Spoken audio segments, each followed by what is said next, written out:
बेटे ने धोखे से बूढ़े पिता को पहुंचाया वृद्धाश्रम। बेटा, यह कहाँ ले आए हो तुम दोनों मुझे? यह तो वृद्धाश्रम है। तुम तो कह रहे थे कि चाचा जी याद कर रहे हैं बहुत दिनों से मुझे, इसलिए थोड़े दिन मुझे मेरे भाई के यहाँ छोड़ने जा रहे हो। फिर गाड़ी यहाँ क्यों रोक दी तुमने? अशोक जी ने वृद्धाश्रम को देखकर अपने बेटे राजीव से पूछा। राजीव बोला, पापा, मैं आपको वृद्धाश्रम ही छोड़ने आया हूँ। आपका कोई भाई वाई आपको याद नहीं कर रहा है। मगर यदि कल आपको बता देता कि आपको वृद्धाश्रम चलना है मेरे साथ, तो शायद आप आने के लिए तैयार ना होते। इसलिए आपको बिना बताए मुझे यह कदम उठाना पड़ा।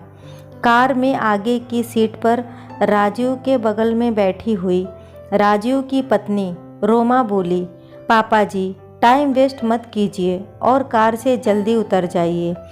हमें आपको छोड़कर पार्टी में जाना है। हमारे दोस्त हमारा इंतज़ार कर रहे होंगे। पहले से आपने हमारा बहुत टाइम वेस्ट कर दिया है। पहले आपको अपने कपड़े नहीं मिल रहे थे, फिर आपको अपना टूथब्रश याद आया और निकलते समय मम्मी जी की तस्वीर याद आई। एक एक सामान याद करने और लेने में आपने हमारी पहले ही बहुत देरी करवा दी है। अशोक जी गाड़ी में बैठे बैठे गिड़गिड़ाते हुए बोले, यह तुम लोग मेरे साथ अच्छा नहीं कर रहे हो। मुझे मेरे भाई का नाम लेकर वृद्धाश्रम छोड़कर जा रहे हो। राजीव, क्या नहीं किया मैंने तुम्हारे लिए? बचपन में तुमने जो मांगा वह दिया। अपनी पाई पाई जोड़कर तुम्हारे भविष्य के लिए बचाया और तुम मेरे सगे बेटे होकर मुझे यहाँ छोड़ने आए हो। राजीव बोला, पापा, वैसे भी क्या कर दिया है आपने मेरे लिए? पढ़ा लिखा कर बड़ा करना हर माँ बाप का फ़र्ज होता है। अब इस उम्र में आपके लिए यही सही जगह है। फिक्र मत कीजिए, थोड़े दिनों में यहाँ आपके दोस्त बन जाएंगे, फिर आपका यहाँ मन लग जाएगा। वृद्धाश्रम ही आप जैसे बूढ़ों के लिए सही जगह है। अशोक जी बोले, मुझे नहीं चाहिए बेटा दोस्त वोस्त, मुझे तो बस मेरे बच्चों के साथ रहना है। मुझे तो मेरे घर रहना है, बस मुझे घर वापस ले चलो बेटा। रोमा बोली, पापा जी, कौन सा घर? अब वह आपका घर नहीं है, समझे? अब वह घर हमारा है। आप यहाँ आराम से रहिए और हमें वहाँ आराम से रहने दीजिए। अशोक जी बोले, क्या इसी दिन के लिए माँ बाप औलाद को इतना बड़ा करते हैं? राजीव ने कार से उतरकर पीछे वाली डिग्गी खोली और पापा का सामान निकालकर नीचे फेंक दिया और दोनों हाथ जोड़कर बोला, आप जाइए अंदर ताकि हम भी यहाँ से जल्दी जा सके। रोमा बोली, और कितना टाइम वेस्ट करेंगे, हमारा पता नहीं। अशोक जी बेटे बहू का ऐसा व्यवहार देखकर दंग रह गए और चुपचाप कार से उतर गए। जैसे ही वे कार से उतरे, राजीव ने झटके से अपनी गाड़ी घुमाई और वहाँ से चला गया। रोमा बोली, अच्छा हुआ, हमेशा के लिए बला टली। अशोक जी ने अपना नीचे पड़ा सामान उठाया और भीगी पलके लिए अंदर वृद्धाश्रम में चल पड़े। अंदर से एक सहकर्मी आया और उसने अशोक जी के हाथ से सामान ले लिया। सहकर्मी से अशोक जी के आंसू छुपा ना सके। वह बोला, बाबूजी, रोइए मत। यहाँ आपके जैसे हजारों वृद्ध हैं जिनको अपने बेटे बहू ने अपने ही घर से बेदखल कर दिया है। जब यह वृद्धाश्रम इतने बूढ़ों का भार उठा रहा है तो आपका भी उठा ही लेगा। बाबूजी, सच कहूँ तो सभी को यहाँ देखकर बहुत दुख होता है और मुझे यह बात सोचने को मजबूर कर देती है कि कैसे कोई अपने ही माँ बाप को वृद्धाश्रम छोड़ सकता है। वैसे बाबूजी, आप मुझे अपना ही समझना और कोई भी काम हो तो मुझे आवाज़ देना। राघव अशोक जी को उनका कमरा दिखाते हुए बोला, वैसे आपके साथ ऐसा क्या हुआ बाबूजी कि आप यहाँ पहुँचे? अशोक जी कमरे के पलंग पर बैठकर रो पड़े और बोले, राघव, मेरी पत्नी का निधन हुए 2 साल हो चुके हैं। मेरी पत्नी गोदावरी के निधन के बाद मैं ज़्यादा बीमार रहने लगा। मुझसे 2 रोटी भी खाई ना जाती थी। एक दिन बहू रोमा से मैं बोला, बेटा, मुझसे यह रोटी सब्जी नहीं खाई जाती है, हो सके तो मेरे लिए अलग से खिचड़ी या दलिया बना लो बस। मेरे इतना कहते ही बहू मुझ पर भड़क पड़ी। कहने लगी, आपको तो बस बैठे बैठे फरमाइशें सूझ रही हैं, कभी यह बना दो, कभी वह बना दो। मैं क्या आपकी नौकरानी हूँ? मेरी बात कान खोलकर सुन लीजिए। अब आपकी पत्नी तो दुनिया में रही नहीं जो आपकी फरमाइशें पूरी करती थी, और मुझ पर यह जोर ज़बरदस्ती नहीं चलेगी। बेटा राजीव भी उस दिन रोमा से बोला, रोमा, बना दो ना खिचड़ी। खिचड़ी बनाने में भला कितना समय लग जाएगा? रोमा बोली, राजीव, तुम्हारे पापा के लिए मुझसे अलग से कुछ ना बन पाएगा। जो भी है यही खाना पड़ेगा। वैसे भी अब यह बूढ़े हो चुके हैं और इनकी तबीयत भी ठीक नहीं रहती। मुझसे इनका अलग से काम नहीं होगा। तुम इन्हें वृद्धाश्रम छोड़ दो। यह सुनते ही मैं डर गया। मैं बोला, बहू, अब आगे से मैं तुम्हें कभी कुछ नहीं कहूँगा, मगर मुझे वृद्धाश्रम भेजने की बात मत करना। उसके बाद मुझे बहू जो खाने को देती मैं चुपचाप खा लेता, भले मेरा पेट साथ दे या ना दे, मगर मैं उससे कुछ ना कहता। एक दिन राजीव जब मुझे जेब खर्ची के पैसे दे रहा था तो रोमा ने राजीव के हाथ से पैसे खींच लिए और बोली, क्या ज़रूरत है राजीव इन्हें पैसे देने की? पूरे दिन घर में पड़े रहते हैं, खाने को भी सब कुछ मिल जाता है, तो उन्हें यह जेब खर्ची किस बात की दी जा रही है? मैं बोला, बेटा, कभी कभी नीचे दोस्तों के साथ टहलने जाता हूँ तो कभी कोई दोस्त कहता है कि रिक्शा में मंदिर चले जाते हैं। अब इस उम्र में इतना चलना हो नहीं पाता है कि मंदिर चलकर जा पाए। तब जेब में 2 पैसे चाहिए होते हैं तो रिक्शा पकड़ सकते हैं, वरना दोस्तों के सामने शर्म महसूस होती है। रोमा बोली, पापा जी, कोई ज़रूरत नहीं दूर दूर मंदिर जाने की।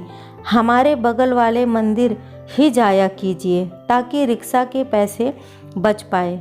राजीव बोला, पापा, रोमा सही कह रही है। बस उस दिन से मुझे जेब खर्ची भी मिलनी बंद हो गई। मैं तो चुपचाप ज़िंदगी गुजर बसर कर रहा था और साथ ही भगवान से प्रार्थना भी कर रहा था, हे भगवान, अब मुझे भी जल्दी उठा ले। गोदावरी ना जाने मुझसे पहले क्यों चली गई। मुझे उसका बहुत सहारा था। उसके जाने के बाद बहुत अकेला महसूस करने लगा था मैं। थोड़े दिनों बाद घर में राजीव और रोमा आए दिन अपने दोस्तों को बुलाकर पार्टी करने लगे। मेरे कमरे को वे लोग बाहर से ताला लगा देते। मैं उस छोटे से कमरे में पड़ा रहता, मगर एक रोज़ रात को बाहर पार्टी चल रही थी और मुझे कमरे में बेचैनी महसूस होने लगी। मेरा दम घुटने लगा तो मैंने दरवाज़ा खटखटाना शुरू कर दिया। बहुत देर बाद राजीव और रोमा ने दरवाज़ा खोला और मुझे डांटने लगे, आज आपकी वजह से हमें अपनी पार्टी जल्दी ख़त्म करनी पड़ी और हमारे दोस्तों को ऐसे ही वापस भेजना पड़ा। राजीव भड़क कर बोला, आपने पूरा मूड खराब कर दिया आज। दोनों ने मेरा हालचाल भी न पूछा। मैं थोड़ी देर तक हाफता रहा, मगर दोनों मुझे अनदेखा कर अपने कमरे में चले गए और आज मुझे मेरे भाई के घर छोड़ने का झूठ बोलकर यहाँ वृद्धाश्रम छोड़कर चले गए। मैं गिड़गिड़ाता रहा, मगर दोनों ने मेरी एक ना सुनी। अशोक जी की सारी कहानी सुनकर राघव की आंखें भी छलक पड़ी। राघव बोला, बाबूजी, फिर क्यों आप उन लोगों के साथ वापस घर जाना चाहते हो? वे लोग तो आपका ध्यान भी नहीं रखना चाहते। यहाँ कम से कम आपका ध्यान तो रखा जाएगा। अशोक जी बोले, राघव, उस घर से यादें जुड़ी है मेरी और गोदावरी की यादों के सहारे मैं उस घर में कैसे भी गुजारा कर लेता और चाहता था कि मेरी अंतिम सांसें मेरे घर में पूरी हो, मेरे घर से मेरी अर्थी निकले। इसलिए तो बेटे बहू का यह व्यवहार भी सहन कर रहा था। राघव बोला, बाबूजी आप चिंता मत करिए, आप यहाँ बैठिए, मैं आपके लिए पानी और चाय लेकर आता हूँ। अशोक जी ने अपने आंसुओं को पोंछा और अपने बैग में से गोदावरी जी की तस्वीर निकालकर देखने लगे। राघव उतने में अशोक जी के लिए चाय नाश्ता लेकर आ गया। अशोक जी धीरे धीरे वृद्धाश्रम में रचने बसने लगे थे, मगर उन्हें घर बहुत याद आता था। घर में बेटे बहू का व्यवहार बहुत अखरता था, मगर कम से कम उस घर में गोदावरी की यादें तो बसी हुई थी। तन्हाइयों में उन्हीं यादों के सहारे ही जिंदगी कट जाती थी। एक दिन अशोक जी वृद्धाश्रम में कुछ पेड़ लगा रहे थे कि उन्हें अशोक जी के दोस्त शर्मा जी की बेटी ऋचा ने देखा और बोली, अंकल जी आप यहाँ कैसे? ऋचा को देखते ही अशोक जी भाव विभोर हो उठे और उन्होंने सारी घटना ऋचा को बताई। ऋचा पेशे से वकील थी। दूसरे दिन ही राजीव के घर नोटिस पहुंच गया। नोटिस देखकर राजीव के पैरों तले जमीन खिसक गई। राजीव बोला, घर खाली करने का नोटिस आया है रोमा। रोमा गुस्से से बोली, राजीव तुम भी बुद्ध ही रहोगे। पापा जी वृद्धाश्रम छोड़ने से पहले यह तो देख लेते कि घर का लोन उन्होंने पूरा भर दिया है या नहीं। अब हम क्या करेंगे, कहाँ जाएंगे? राजीव बोला, घर का लोन तो पूरा भर चुका है रोमा, फिर पता नहीं यह घर खाली करने का नोटिस क्यों आया है। अभी के अभी इस वकील के पास चलते हैं जिसने हमें यह नोटिस भेजा है। राजीव और रोमा ऋचा के पास पहुंचकर बोले, हमें यह घर खाली करने का नोटिस क्यों आया है? हम इस घर के मालिक हैं। ऋचा ने अंदर से अशोक जी को बुलाया और बोली, अगर तुम दोनों इस घर के मालिक हो तो यह कौन है? अशोक जी को देखकर बेटा बहू हक्के बक्के रह गए और राजीव बोला, पापा आप बताइए इनको कि असली हकदार तो मैं ही हूँ इस प्रॉपर्टी का। आखिर उस घर पर मेरा भी तो उतना ही हक है जितना आपका। अशोक जी बोले, तुम असली हकदार कब से हो गए? उस दिन क्या कह रहे थे तुम कि मैंने तुम लोगों के लिए आखिर किया ही क्या है? तुम्हें पढ़ाया लिखाया, इस काबिल बनाया कि तुम आज अपने पैरों पर खड़े हो। और बहू, तुम्हें हमेशा अपनी बेटी माना, मगर तुम दोनों ने मेरे साथ क्या किया? मुझे इस उम्र में जब तुम्हारी सबसे ज़्यादा ज़रूरत थी, तुम लोगों ने मुझे वृद्धाश्रम पहुंचा दिया। ऋचा बोली, कानून के अनुसार अगर बच्चे अपने माता पिता को घर से निकाल दे तो उनकी प्रॉपर्टी पर भी उनका कोई हक नहीं होता। राजीव और रोमा दोनों अशोक जी से माफ़ी मांगने लगे और राजीव बोला, पापा जी आप चलिए, हमारे साथ ही रहिए, मगर हमें घर से मत निकालिए।